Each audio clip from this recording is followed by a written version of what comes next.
கர்த்தருடைய பரிசுத்த நாமம் மகிமைப்படுவதாக. எனக்கு அருமையான தேவனுடைய பிள்ளைகளை, இந்த நாளிலும் தேவ வார்த்தையை கொண்டு உங்களை சந்திக்கிறதுல நான் மிகுந்த சந்தோஷம் அடைகிறேன். கடந்த நாட்களிலெல்லாம் உங்களை என்னையும் கண்மணி போல் காத்த தேவன் இன்னும் அதிகமாய் உங்களை என்னையும் நேசித்து நடத்துவதற்கு அவர் சித்தமுள்ளவராயிருக்கிறார்.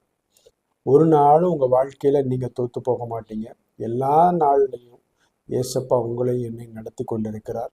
இதுவரைக்கும் நடத்தினவர் இனியும் உங்களை என்னை நடத்தி செல்ல அவர் மிகுந்த அன்புள்ளவராயிருக்கிறார் என்பதை உங்களுக்கு இன்னும் ஒரு விஷயம் கூட நான் தெரியப்படுத்த விரும்புகிறேன். இந்த நாளில் கர்த்தருடைய வார்த்தைக்குள்ளாக நம்ம கடந்து செல்வதற்கு முன்பாக நம்ம கண்களை மூடி ஒரு ஜெபம் பண்ணிடலாமா? எங்களை அதிகமாக நேசிக்கிற எங்கள் அன்பின் பரலோக பிதாவே, இந்த காணொலியை நீங்கள் ஆசீர்வதிக்கும்படியாக உங்களுடைய கரத்தில் நான் ஒப்புக் கொடுக்கிறேன். இதை பதிவு செய்யும் போதே யார் யாருக்கு இது பதிவு செய்யப்பட வேண்டும் என்பது உங்களுடைய சித்தமோ அவர்களுக்காக இது செய்யப்பட வேண்டும் என்று சொல்லி உம்முடைய ஆளுகைக்கு உம்முடைய சித்தத்திற்கு இதை நான் ஒப்புக் கொடுக்கிறேன். பரிசுத்த ஆவியானவர் விசேஷமாய் இந்த காணொலியை பதிவு செய்வதற்கு உதவி செய்திருக்கிறதற்காக நான் நன்றி சொல்லுகிறேன். இதன் மூலமாய் பதியப்படுகிற வார்த்தைகள் அநேகருக்கு அது பிரயோஜனமாக இருக்க நீர் வழி நடத்த உங்களுடைய கரத்தில் வைக்கிறேன். ஆசீர்வதிங்கப்பா. இயேசு கிறிஸ்துவின் நாமத்தில் ஜெபிக்கிறேன் நல்ல பிதாவே, ஆமென். எனக்கு அன்பான தேவனுடைய பிள்ளைகளே, நிச்சயமாய் தேவன் உங்களை நேசித்து கொண்டிருக்கிறார். இதுவரைக்கும் நேசித்தவர் இனியும் உங்களை அதிகமாய் நேசித்து நடத்துவதற்கு அவர் மிகுந்த இரக்கமுள்ளவராயிருக்கிறார். ஒரு வசனத்தை உங்கள் மத்தியில் நான் வாசிக்க பிரயாசப்படுகிறேன். 1 பேதுரு 5ஆம் அதிகாரம் 6ஆம் வசனம் இவ்வண்ணமாய் சொல்லுகிறது. ஆகையால் ஏற்ற காலத்திலே தேவன் உங்களை உயர்த்தும்படிக்கு அவருடைய பலத்த கைக்குள் அடங்கி இருங்கள் என்று வார்த்தை சொல்லுகிறது. பேதுரு, அப்போஸ்தலனாகிய பேதுரு இந்த வசனத்தை தேவனுடைய பிள்ளைகள் எல்லாருக்கும் இதை எழுதி வைத்திருக்கிறார். பேதுருவின் மூலமாக பரிசுத்த ஆவியானவர் எழுதி வைத்திருக்கிறார். கர்த்தர் உங்களை நேசிக்கிறதுனால இன்னைக்கு உங்களுக்கும் எனக்குமே அவர் சொல்லுகிற வார்த்தையாக நான் இதை விசுவாசிக்கிறேன். ஏற்ற காலத்தில் உயர்வு ஒன்று உண்டு என்பதை தீர்க்க தரிசனமாய் தேவன் உங்களுக்கு சொல்லுகிறார். வருஷத்தின் கடைசிக்கு நான் வந்துட்டேன். வருஷத்தினுடைய ஆரம்பத்திலிருந்து எவ்வளவோ வசனங்களை கேட்டு கேட்டு கேட்டு கேட்டு இந்தா வந்துருச்சு என்னுடைய உயர்வு, இந்தா வந்துருச்சு என்னுடைய உயர்வு என்று சொல்லி நான் நின்ற நேரங்கள் உண்டு. நான் விசுவாசித்து காத்திருந்த நேரங்கள் உண்டு. நான் எதிர்பார்த்து ஏமாந்த நேரங்கள் உண்டு என்று சொல்லுகிற எனக்கு அருமையான தேவனுடைய பிள்ளையே, என் அன்பு சகோதரனே, என் அன்பு சகோதரியே, உன்னை பார்த்து என் ஆண்டவர் சொல்லுகிற வார்த்தை, நீ என்னால் நேசிக்கப்படுகிற மகன், நீ என்னால் நேசிக்கப்படுகிற மகள். ஆகவே ஒரு நாளும் நான் உன்னை விட்டு விலகவில்லை, உன்னை கைவிடவில்லை. நீ நினைக்கிற இந்த காரியங்கள் நிச்சயமாய் நடக்கும் என்று நான் எதிர்பார்த்தேன். ஆனா என்னை நேசிக்கிற ஆண்டவர் இதுவரைக்கும் நடத்தவில்லை என்று ஏக்கத்தோடு கேள்வியோடு இந்த செய்தியை கேட்டுக்கொண்டிருக்கிற உனக்கு ஒரு வார்த்தையை நான் மீண்டுமாய் சொல்ல விரும்புகிறேன். அது என்னவென்றால், தேவன் உன்னை பாதுகாக்கும்படிக்கு, தேவன் உன்னை நன்மையின் பாதையில் நிறுத்தும்படிக்கு, தேவன் உன்னை அநேகருக்கு ஆசீர்வாதமாக்கும்படிக்கு, தேவன் உன்னை ஒரு பொக்கிஷம் என்று கண்டிருக்கிறபடியினால் இதுவரைக்கும் அவர் காரியங்களை செய்யல. நான் பாடாத பாடுபடுறேன். அநேகருக்கு மத்தியில என்னை வெளிப்படுத்தி கொள்ள முடியாம என்ன நான் கஷ்டத்தின் மத்தியில போய் கொண்டிருக்கும் போது கூட வெளியில சிரிச்சுக்கிட்டு மற்றவர்களுக்கு முன்பாக என்னை வேற ஒரு மனுஷனாய் காண்பித்து கொண்டு நான் மிகவும் சிரமத்தின் மத்தியில தேவனிடத்துல ஜெபித்து கொண்டிருக்கிறேன் என்று நீ சொல்லி கொண்டு இந்த செய்தியை கேட்டுக்கொண்டிருப்பாய் என்றால், உன்னை பார்த்து என் ஆண்டவர் சொல்லுகிற வார்த்தை, உன் சூழ்நிலை நான் நன்றாக பார்த்து கொண்டிருக்கிறேன். உன் உள்ளத்தின் உணர்வுகளை நான் நன்றாக பார்த்து கொண்டிருக்கிறேன். உன்னை சுற்றி இருக்கிற காரியங்களையும் நான் நன்றாக அறிந்திருக்கிறேன். உன் தேவைகளையும் நான் அறிந்திருக்கிறேன். அப்போ உன் தேவைகளை அறிந்திருக்கிற நான் இந்த காரியங்களை நீ என்னிடத்தில் சொன்னதையும் கேட்டிருக்கிறேன். கேட்டிருந்தாலும் நான் மௌனமா இருப்பதற்கு காரணம் என்னவென்றால், நிச்சயமாய் ஏற்ற காலம் என்கிற அந்த வார்த்தை தான் காரணம் என்று ஆண்டவர் சொல்லுகிறார். ஏற்ற காலத்துக்கு இந்த உலகத்துல தேவன் வைத்திருக்கிற மதிப்பு வேற எதற்குமே கிடையாது. தேவன் காலங்களுக்கு மிக மிக முக்கியத்துவம் கொடுப்பவர். அப்ப ஏற்ற காலம் என்றால் என்ன என்கிற மிகப்பெரிய கேள்வி உங்களுக்குள்ளும் உண்டாகி இருக்கலாம். ஏற்ற காலம் என்பது அது உனக்கான காலம் என்று கர்த்தர் சொல்லுகிறார். அந்த காலத்திலே இதுவரைக்கும் நீ பிரயாசப்பட்ட அத்தனை காரியங்களுக்கும் மேலான ஒரு காரியத்தை தேவன் நடத்துவிப்பதற்கென்று அவர் ஆயத்தம் பண்ணி வைத்திருக்கிற காலம்தான் ஏற்ற காலம் என்று உன்னை பார்த்து சொல்லுகிறேன்.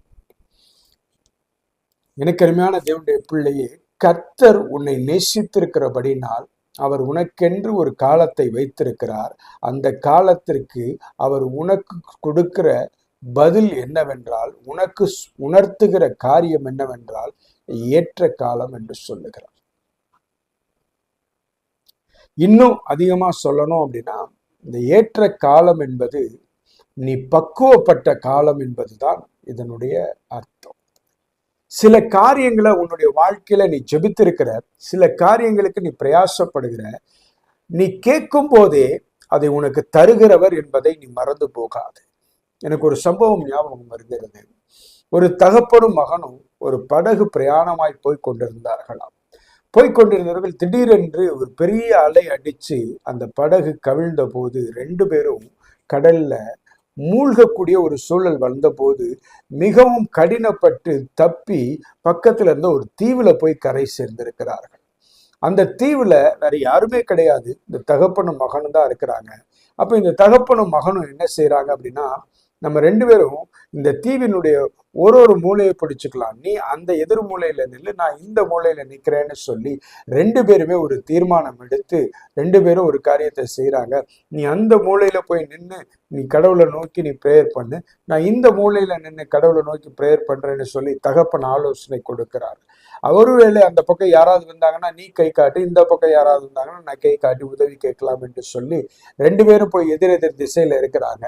மகன் போய் நின்ற திசையில மகன் ஜெபிக்க ஆரம்பிக்கிறான். அவன் கடவுளை நோக்கி சொல்றான், கடவுளே, எனக்கு இந்த தீவுல மரம் செடி கொடிகள் எல்லாம் இருந்தா நன்றாயிருக்கும், எங்களுக்கு தேவையான உணவுகளை அதன் மூலமாகவே நாங்கள் உண்டாக்கி கொள்ளலாம் என்று சொல்லி அவன் ஜெபித்த உடனேயே மரங்களும் பழங்களும் உண்டாகக்கூடிய செடிகள் அங்கே உண்டாக்கப்பட்டன. மரங்கள் வளர்ந்துச்சு, செடிகள்லாம் வளர்ந்துச்சு, காய் கனிகள்லாம் உண்டாக ஆரம்பிச்சது. மகனுக்கு பயங்கர சந்தோஷம், கடவுள் என்னுடைய ஜெபத்தை கேட்டார் என்று சொல்லி அவன் மார்தட்டி கொண்டே இருக்கிறான். இப்படி அவன் ஜெபிக்கிற ஒவ்வொரு காரியமாக நடந்து கொண்டே இருந்தது. திடீரென்று ஒரு நாள் ஒரு படகு ஒன்று வந்து அந்த தகப்பனையும் மகனையும் மீட்டு கொண்டு சென்றான். அப்போ இவன் கடவுளுக்கு ரொம்ப நன்றி சொல்லி தகப்பனை நோக்கி பார்க்கிறான். தகப்பன் வேண்டிக் கொண்ட ஒரு காரியம் கூட அவனுக்கு வாய்க்கவில்லை என்று சொல்லி தன் தகப்பனை பார்த்து ரொம்ப பரிதாபமாய் யோசித்தான். கடவுள்கிட்ட சொன்னான், கடவுளே, நீங்க எனக்கு எவ்வளவு காரியம் செஞ்சீங்க, ஆனா இந்த அப்பாவுக்கு நீங்க ஒரு காரியம் கூட செய்யலையே. பாருங்க, அவருடைய இருதயம் எவ்வளவு மோசமா இருக்குது, அவருக்காக நான் உங்ககிட்ட மன்னிப்பு கேட்கிறேன்னு பேசிக்கொண்டே இருக்கும்போது கடவுள் அவனிடத்துல பேசினார். கடவுள் அவன்கிட்ட சொன்னாரு, நீ என்கிட்ட கேட்ட எல்லா காரியத்தையும் நான் தந்தேன், அதே மாதிரி உன் தகப்பன் என்னிடத்துல கேட்ட எல்லா காரியத்தையும் தந்தேன். உனக்கு ஒரு விஷயம் தெரியுமா, உன் தகப்பன் என்னிடத்துல கேட்டது ஒன்னே ஒண்ணுதான், என் மகன் வேண்டிக் கொள்ளுகிற எல்லாவற்றையும் அவனுக்கு கொடுங்கள் என்று சொன்னார்.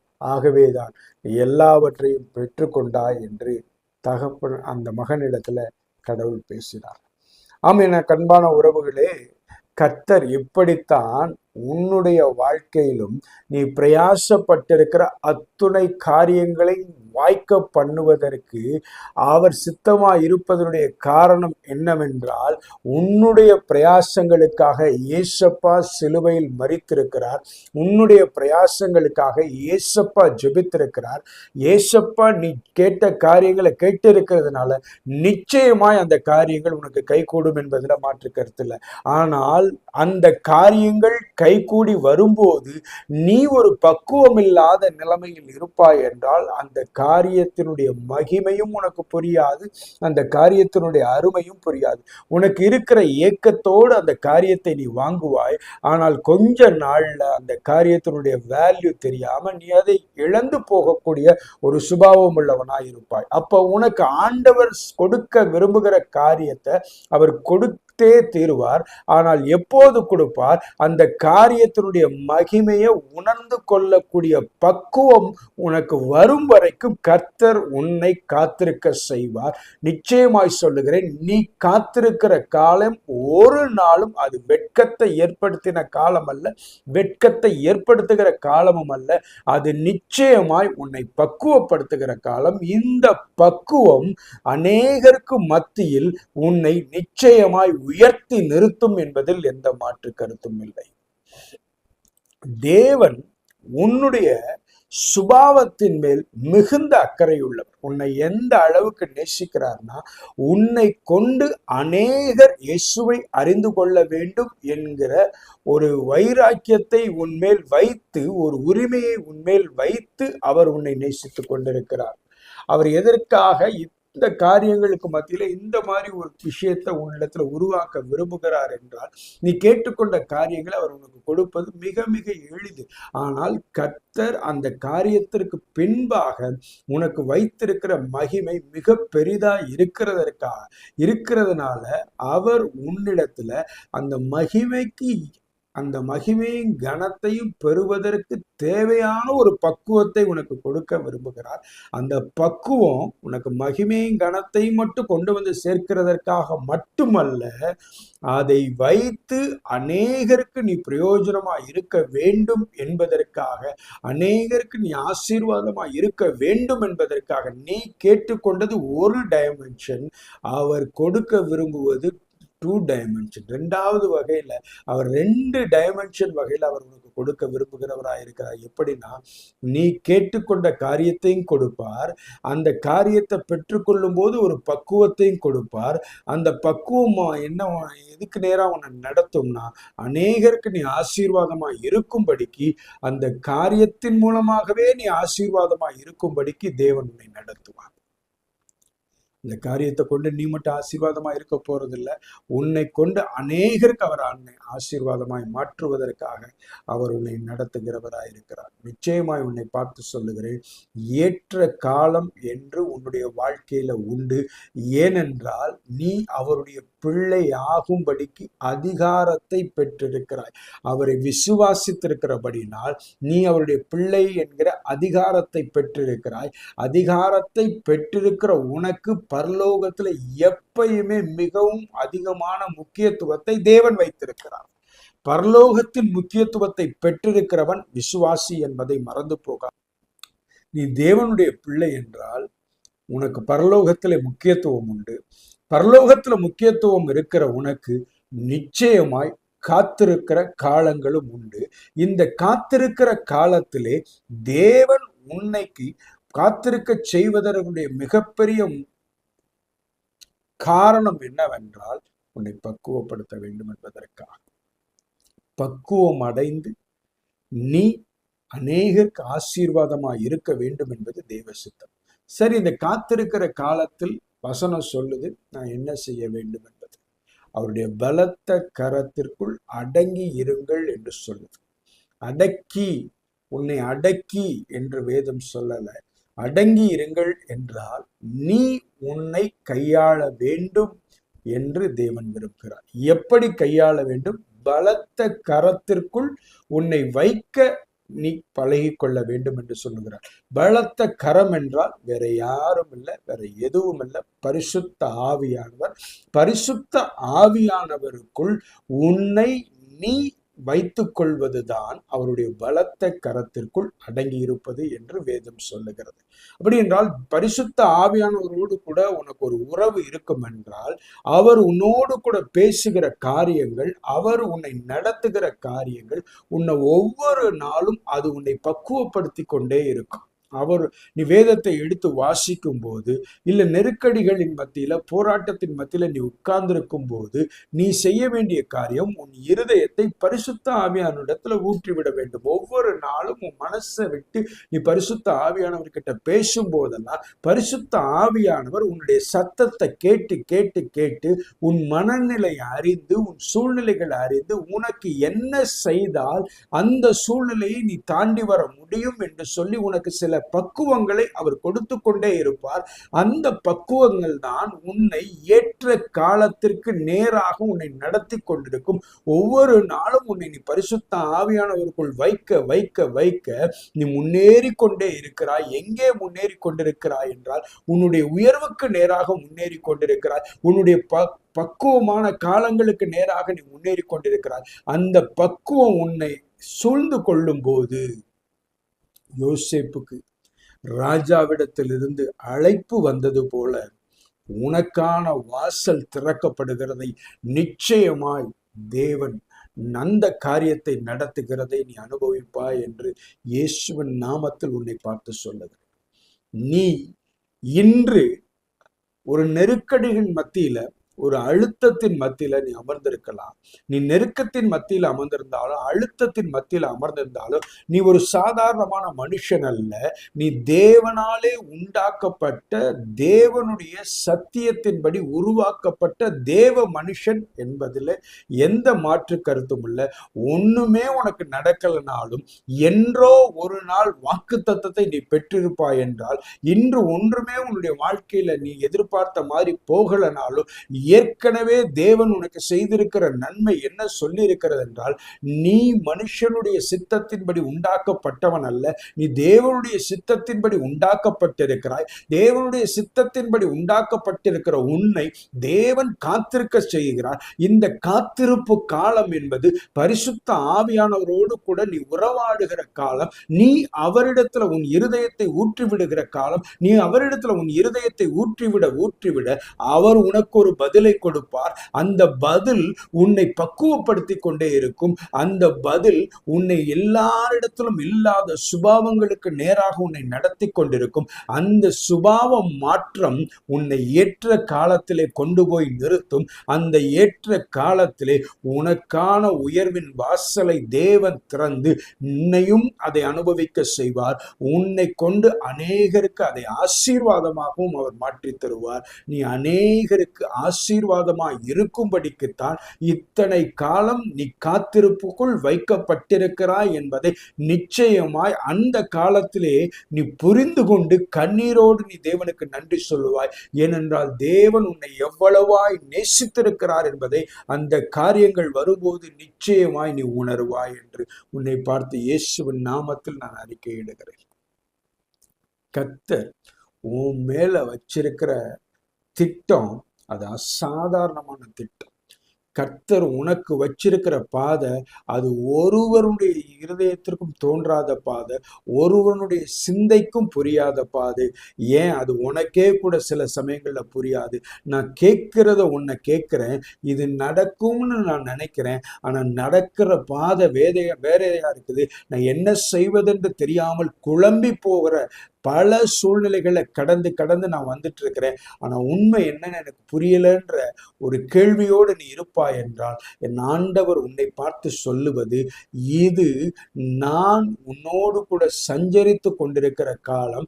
நீ உன் சிந்தையை என் பக்கமாய் திருப்ப வேண்டிய காலம். நீ ஜெபிக்கிற ஒரே காரியத்தை குறித்து ஜெபித்து கொண்டே இருக்கிற, ஆனா இந்த காரியத்திற்கு எனக்கு ரிசல்ட் வரலையேன்னு சொல்லி போராடி கொண்டிருக்கிற.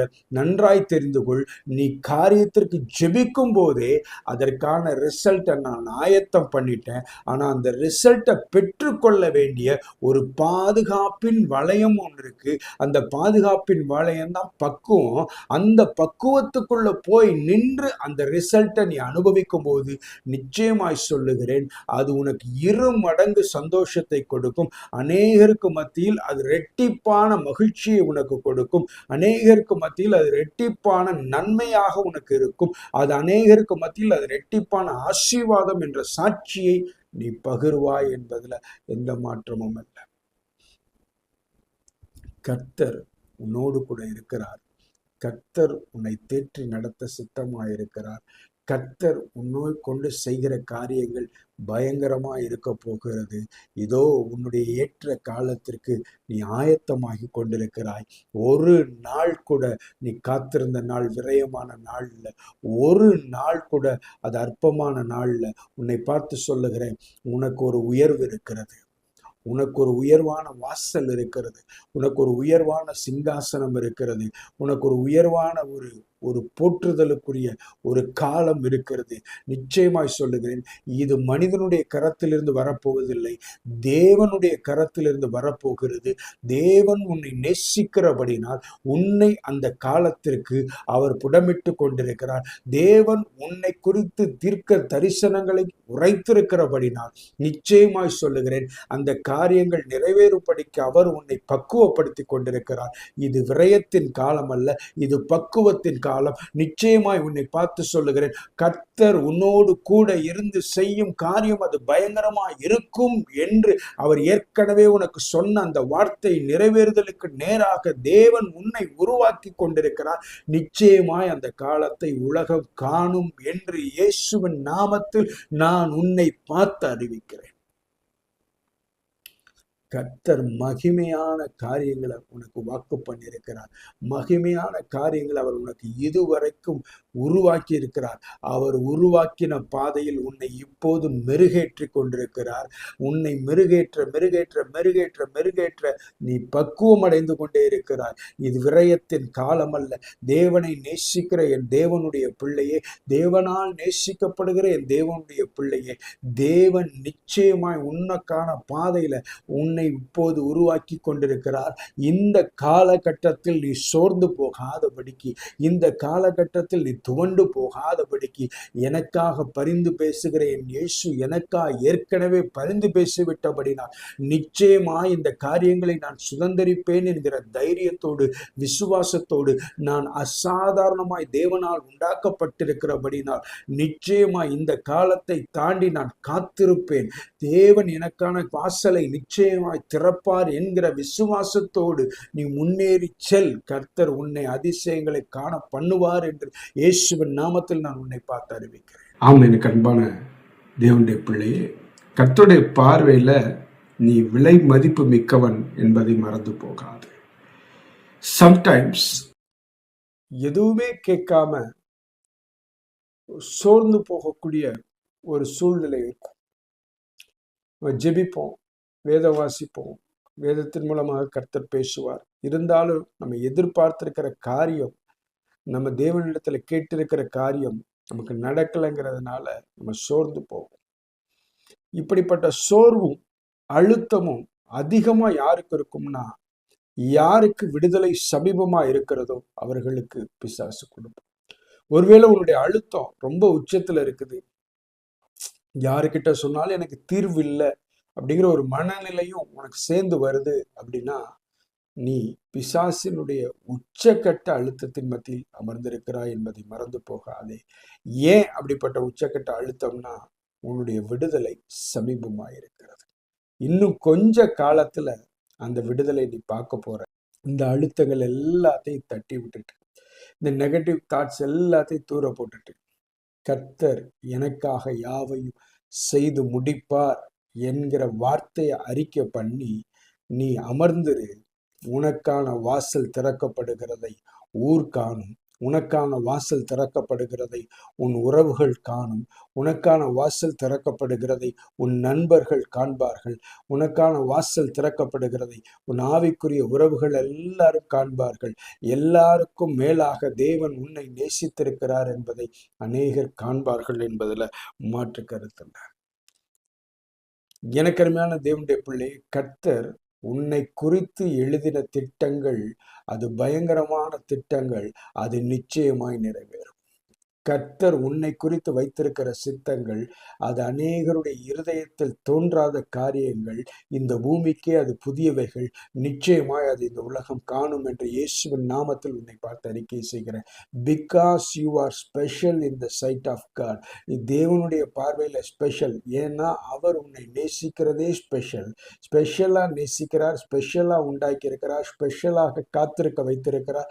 ஏன்னா ஸ்பெஷலான வாசலுக்கு உன்னை ஆயத்தம் பண்ணி கொண்டிருக்கிறார். அந்த ஸ்பெஷலான வாசல்ல ஸ்பெஷலான மனுஷனாய் நீ போய் நின்று நீ மட்டும் ஆசீர்வாதத்தை அனுபவிக்க போறதில்ல. உன் மூலமாய் அநேகர் ஆசீர்வாதத்தை அனுபவிக்கும்படியாக உனக்கென்று ஒரு வாசல் திறக்கப்பட போகிறது என்று இயேசுவின் நாமத்தில் நான் உன்னை பார்த்து சொல்லுகிறேன். கர்த்தர் உன்னை கொண்டு செய்கிற காரியங்கள் அது பயங்கரமாயிருக்கும். ஒருவேளை இதெல்லாம் கேட்கும்போது நல்லா இருக்கு பிரதர், ரொம்ப சந்தோஷமா இருக்குது நீங்க சொல்றதெல்லாம், ஆனா இதெல்லாம் நடக்குமானே எனக்கு தெரியலங்கிற அளவுக்கு மன சோர்வுல நீ உட்கார்ந்துருக்கிற, மன சந்தேகத்துல உட்கார்ந்துருக்கிற அப்படின்னா உன்னுடைய காலிங் பெருசுன்னு நான் உன்னை பார்த்து சொல்லுகிறேன். தேவன் உனக்கான வாசல் பெரிதாய் வைத்திருக்கிறார். அதை குறிச்சே நீ யோசிக்க முடியாதபடிக்கு உன்னுடைய சிந்தனையில மிகப்பெரிய எதிர்மறையான சத்தங்களை நீ கேட்டுக்கொண்டிருக்கிறாய். இந்த எதிர்மறையான சத்தங்கள் தான் சாட்சி தேவன் உன்னுடைய அழைப்பை பெரிதாய் வைத்திருக்கிறார் என்பதற்கு மாற்று கருத்தில்லை. எனக்கு அருமையான தேவனுடைய பிள்ளையே, யூ ஆர் ஸ்பெஷல் இந்த சைட் ஆஃப் காட். நான் சொல்கிறேன், இன்னும் கொஞ்ச காலத்தில் உனக்கான வாசல் திறக்கப்படும். நிச்சயமாக நீ என்னிடத்துல வந்து சாட்சி சொல்வேன். நீங்கள் சொன்னீங்க பிரதர், கர்த்தர் செய்தார் என்று சொல்லி நீ சொல்லும்படியாக, சாட்சிகளுக்கு எழுதும்படியாக கர்த்தர் உன்னை நடத்துவார். நான் சொல்கிறேன், சில இலைகள் உன்னிடத்திலிருந்து உதிரும்படியான ஒரு கால நிலைக்குள்ள நீ நின்று கொண்டிருக்கிற. எஸ், நிறைய விஷயங்களை கர்த்தர் உங்ககிட்ட மாடிஃபை பண்ணியிருக்கிறார். போய் சொல்கிறேன், 3 வருஷத்துக்கு முன்னாடி இருந்தால் இப்போ நீ கிடையாது. உங்ககிட்ட நிறைய சுபாவ மாற்றத்தை தேவன் உண்டு பண்ணியிருக்கிறார். நீ கடந்து வந்த கடினமான சூழ்நிலைகள், கடினமான அழுத்தங்கள் தான் அந்த சுபாவ மாற்றத்தை உனக்கு கொடுத்துருக்குது. நான் சொல்கிறேன், அந்த சுபாவ மாற்றங்கள் அநேகருக்கு ஆசீர்வாதமாக இருக்கக்கூடிய சுபாவ மாற்றங்கள் என்பதை மறந்து போகாது. அது நிச்சயமாய் நீ பரலோகத்தில் பிரவேசிக்கும் போது இதனுடைய ரகசியங்களை நிச்சயமாய் நீ தெரிந்து கொள்வாய். கர்த்தர் இன்று உன்னை நேசிக்கிறார். உனக்கான பாதையில உன்னை உருவாக்கி கொண்டிருக்கிறார். நிச்சயமாய் உன்னை கொண்டு அவர் மகிமைப்படுவார். நான் சொல்றேன், இன்னைக்கு இருக்கிற சூழ்நிலை கர்த்தர் உன்னோடு கூட இருக்கிறத நீ அனுபவிக்க முடியாத சூழ்நிலை. ஆனா சத்தியம் என்னன்னா அவர் உன் கூட தான் இருக்கிறார். ஏன் அப்படின்னா உன்னுடைய எதிர்பார்ப்புகள் நிறைவேறிச்சுன்னா நீ ரொம்ப சந்தோஷமா சொல்வ, கர்த்தர் என்னோடு கூட இருக்கிறாங்க. எதிர்பார்ப்புகள் நிறைவேறல, அதனால நான் பாதுகாப்பா இருக்கிறேன் ஒரு ஒரு ஒரு மழுப்பலான சாட்சி வேணா நீ சொல்லலாம். ஆனா சத்தியமா போல்டா நீ அறிக்கை பண்ண முடியாத ஒரு நிலைமையில தான் நீ உட்கார்ந்துருக்க. ஆனா நீ எந்த நிலைமையில் உட்கார்ந்திருந்தாலும் கர்த்தர் உன்னோடு கூட இருக்கிறார். ஏனென்றால் அவருக்கு உன்னை விட்டுட்டு போக தெரியாது. அவர் உன்னை நேசிக்கிறவர்களை ஒரு நாளும் அவர் நேசிக்கிறவர்களை இதுவரைக்கும் அவர் கைவிட்டதில்லை. உன்னையும் இதுவரைக்கும் கைவிடலை. இனியும் அவர் உன் மீது வைராக்கியமாய் இருந்து சில மாற்றங்களை தந்து அந்த காலத்திலே நிச்சயமாய் மகிமை உன்னை காண பண்ணுவார் என்று இயேசுவின் நாமத்தில் உன்னை பார்த்து சொல்லுகிறேன். பலத்த கரத்திற்குள் அடங்கி இருங்கள் அப்படின்னா ஒரு கஷ்டமான வசனமா உனக்கு இது தெரியும். ஆனால் அது கீழே அவர் அடுத்த வசனத்துல அவர் சொல்லியிருப்பாரு, அவர் உங்களை விசாரிக்கிறவரானபடினால் உங்கள் கவலைகள் எல்லாம் அவர் மேல இறக்கி வைத்திடுங்கன்னு சொல்லுவோம். அப்ப எவ்வளவு அன்புள்ள தேவன். இன்னைக்கு இந்த கடினங்கள் மத்தியில அவர் உன் மேல வெறுப்பா இருக்கிறது போல ஒரு ஒரு சிந்தனை மண்டலத்துல ஒரு பயங்கரமான சிந்தனைகள் வரும். ஆனா உன் மேல எந்த அளவு அவருக்கு வெறுப்பு இல்லை. அவர் மனதுருக்கத்தின் தேவன், அவர் அன்பின் தேவன். அந்த அன்பை உன் மேல ஊற்றுவதற்காக அவர் ஒவ்வொரு நாளையும் உனக்கு கொடுத்து கொண்டிருக்கிறார். ஒவ்வொரு நாளும் அவர் வெயிட் பண்ணி கொண்டிருக்கிறார். அந்த அன்பை உனக்கு கொடுக்கிறதுக்காக தான் வைத்திருக்கிறார். அதை நீ அனுபவிக்க வேண்டும் என்று சொல்லி அவர் ஏங்கி நிற்கிறார். அந்த அன்பு தான் உனக்கான சாட்சியை ஏற்படுத்த போகிறது. நிச்சயமாய் சொல்லுகிறேன், கர்த்தர் உன்னை இதுவரைக்கும் சுமந்தார், இப்போது சுமந்து கொண்டிருக்கிறார். உன்னை சுமந்து கொண்டு போய் எங்கே சேர்க்க போகிறார்? உயர்வான ஸ்தலத்தில் நிறுத்த போகிறார். பலத்த கரமாகிய பரிசுத்த ஆவியானவர் உன்னை பக்குவப்படுத்தி இருக்கிறார், பக்குவப்படுத்தி கொண்டிருக்கிறார், இன்னும் பக்குவப்படுத்துவார். உன்னை அநேகருக்கு ஆசீர்வாதமாகுவார் என்று இயேசுவின் நாமத்தில் உன்னை பார்த்து சொல்லுகிறேன். நிச்சயமா சொல்றேன், கர்த்தர் உன்னோடு கூட இருக்கிறார். இன்று மட்டுமல்ல, இன்றைக்கும் அவர் உன்னோடு கூட இருந்து நடத்துவார். கர்த்தர் உன்னை மேன்மையின் வாசல்களுக்கு நடத்தி கொண்டிருக்கிறார். ஒன்றும் செய்ய வேண்டாம். உன்னுடைய ஜெப நேரங்கள் உனக்கு என்னெல்லாம் தோணுதோ அதெல்லாம் மனுஷங்கிட்ட பேசுறதை நிறுத்திட்டு, நெகட்டிவா தோன்றதுக்கெல்லாம் நீ போய் சோர்ந்து போய் உட்காராம முழங்கால மடக்கி அவரிடத்துல போய், ஏசப்பா, அன்பு ஆவியானவரே, உமக்கு நன்றி. இந்த பூமியில இன்னைக்கு இருக்கிற ஏசப்பாவான பரிசுத்த ஆவியானவர் உன்னுடைய சத்தத்தை கேட்க விருப்பம் உள்ளவர். அவரிடத்துல என்னெல்லாம் நீ பேசணும்னு தோணுதோ எல்லாவற்றையும் நீ பேசிக்கொண்டே இரு. அவர் உனக்கான பக்குவங்களுக்கு உன்னை நடத்தி கொண்டே இருப்பார். நிச்சயமாய் ஏற்ற காலத்திலே உன்னுடைய உயர்வை நீ காண்பாய் என்று இயேசுவின் நாமத்தில் உன்னை பார்த்து அறிவிக்கிறேன். கண்களை மூடி நாம் ஜெபிக்கலாமா? அன்பின் பரலோக பிதாவே, இந்த வார்த்தைகளை நீங்க அனுப்பி இருக்கிறீங்க. இதை கேட்டு இருக்கிற ஒவ்வொரு தேவ பிள்ளைக்கும் ஆண்டவரே ஒரு விசேஷமான பேலன்ஸ் இருதயத்துல உண்டாக வேண்டும் என்று சொல்லி நான் ஜெபிக்கிறேன். இன்னும் தைரியமாய் சந்தோஷமாய் முன்னேறி செல்ல கர்த்தர் வழிவாசலை திறந்து கொடுங்க. சாட்சிகளை ஏற்படுத்துங்க. ஆசீர்வதிங்க. இயேசுவின் நாமத்துல ஜெபிக்கிறேன் நல்ல பிதாவே. ஆமென். God bless you. இந்த செய்தியின் மூலமாக கர்த்தர் உங்களை ஆசீர்வதிப்பாராக. ஆமென்.